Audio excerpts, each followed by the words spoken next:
Yertle the Turtle and Other Stories by Dr. Seuss. This one's Gertrude McFuzz. There once was a girl bird named Gertrude McFuzz, and she had the smallest plain tail ever was. One droopy droop feather, that's all that she had, and oh, that one feather made Gertrude so sad. For there was another young bird that she knew, a fancy young bird named Lola Loo, and instead of one feather behind, she had two. Poor Gertrude! Whenever she happened to spy Miss Lola Loo flying by in the sky, she got very jealous. She frowned and she pouted. Then one day she got awfully mad and she shouted, "This just isn't fair. I have one. She has two. I must have a tail just like Lola Loo." So she flew to her uncle, a doctor named Dake, whose office was high in a tree by the lake, and she cried, "Uncle Doctor, oh please, do you know of some kind of pill that will make my tail grow?" "Tut, tut," said the doctor. "Such talk! How absurd! Your tail is just right for your kind of a bird." Then Gertrude had tantrums. She raised such a din that finally her uncle, the doctor, gave in, and he told her just where she could find such a pill, on a pillberry vine on the top of the hill. "Oh, thank you," chirped Gertrude McFuzz, and she flew right straight to the hill where the pillberry grew. Yes, there was the vine, and so as soon as she saw it, she plucked off a berry. She started to gnaw it. It tasted just awful, almost made her sick. But she wanted that tail, so she swallowed it quick. Then she felt something happen. She felt a small twitch, as if she'd been tapped down behind by a switch. And Gertrude looked round, and she cheered. It was true, two feathers, exactly like Lola Loo. Then she got an idea. "Now I know what I'll do. I'll grow a tail better than Lola Loo.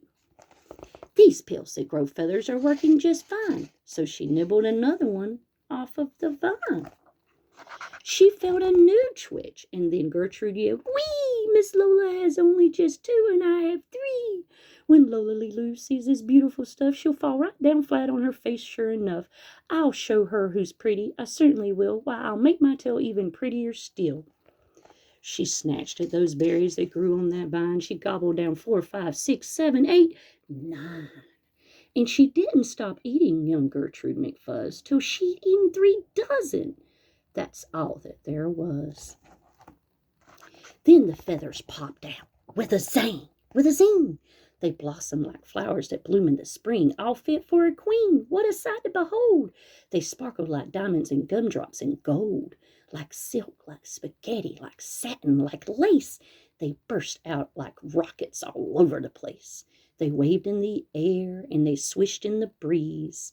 And some were as long as the branches of trees. And still they kept growing. They popped and they popped until long about sundown, when finally they stopped. "And now," giggled Gertrude, "the next thing to do is to fly right straight home and show Lola Loo. And when Lola sees these, why, her face will get red and she'll let out a scream and she'll fall right down dead." Then she spread out her wings to take off from the ground, but with all those feathers she weighed 90 pounds. She yanked and she pulled and she let out a squawk, but that bird couldn't fly, couldn't run, couldn't walk. And all through that night she was stuck on that hill, and Gertrude McFuzz might be stuck up there still if her good Uncle Dake hadn't heard the girl yelp. He rushed to her rescue and brought along help. To lift Gertrude up almost broke all their beaks, and to fly her back home it took almost 2 weeks. And then it took almost another week more to pull out those feathers. My, Gertrude was sore. And finally, when all of the pulling was done, Gertrude behind her again had just one.